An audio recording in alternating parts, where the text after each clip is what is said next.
Hi, I'm Troy from Studio 33 Guitar, and today we're learning how to play Blinding Lights by The Weeknd. The song is a lot of fun to listen to, and it's a lot of fun to play. The great thing is that it only has 4 chords throughout the entire song, so it's a really easy one to learn. In order to play this in the original key as the recording, you will need to have a capo on your guitar. If you don't have a capo, then you can get one on Amazon. I'll put a link in the description below to the one that I use. But you can still play this song without the capo using these same chord shapes that I'm going to show you. It'll just sound a little bit lower than the original recording. Also, as usual, you can print off the chord chart and lyrics from my website, studio33guitar.com. If you print that off, it'll make it a little easier to follow along. So let's zoom in on the neck and have a look at how to play Blinding Lights by The Weeknd. As I mentioned, you will need a capo for this song. Put the capo on the 3rd fret. I'll explain the strumming pattern in a few minutes, but first let's just run through what the chords are of the song. And the first chord that we're going to play is a D minor chord.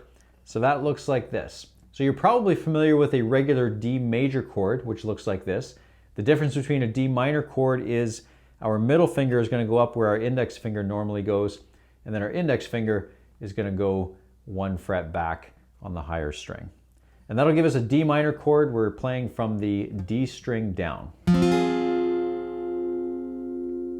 From there, we're going to go to an A minor chord, and that's going to look like this. So for that one, we just moved our index finger up 1 string and then plugged in our middle and ring finger on the 2nd fret of the next 2 strings. And we're playing this chord from the A string down. From there, we're going to go to a C major, and this is going to be a really easy change. We're just going to take our ring finger and bring it around to this note up here. So our index finger and middle finger stay in the same spot. Just the ring finger moves over here, 3rd fret up on the A string.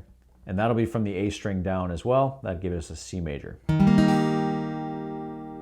And the last chord that we need is a G major chord, and that looks like this. Now, there's a few different ways to play a G major chord, and if you've watched some of my other videos, you'll know that I always recommend that you play a G chord this way, with these 2 fingers plugged in on the 3rd fret of these 2 highest strings. Sometimes you'll see a G major chord played with just your ring finger on that highest note, or just your pinky finger on that note. The reason that I recommend that you play it this way is that for the next chord, we're going back again to that D minor chord, and that puts your ring finger already in position for that chord. So it makes that change really nice and easy. There's less fingers that need to move with that ring finger already in position. So those are the 4 chords that we need, and we're going to play those same 4 chords in that same order throughout the entire song. So next, let's have a look at how we strum it. There's no acoustic guitar in the original song, so there's not a strict strumming pattern that you're trying to duplicate. So there's a lot of different strumming patterns that will fit with this song. The one that I think fits the best and that I find the most comfortable to play with the rhythm of this song is one that is used in a lot of other songs. It's probably the most popular strumming pattern, so you may even already know it. And that strumming pattern looks like this. Down, down, up, up, down, up.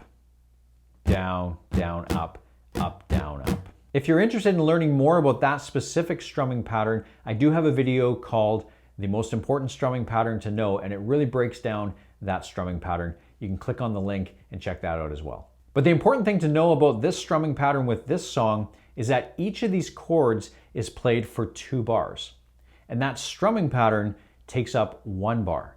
So that means that strumming pattern is going to be played 2 times for each chord. So that's going to look like this.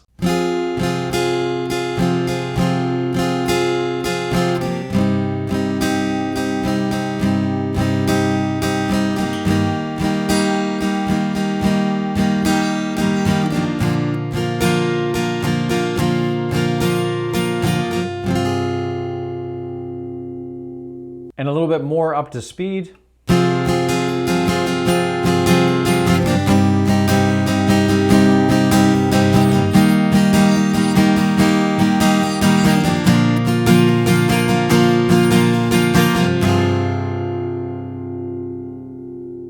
And you can use that same strumming pattern for the entire song.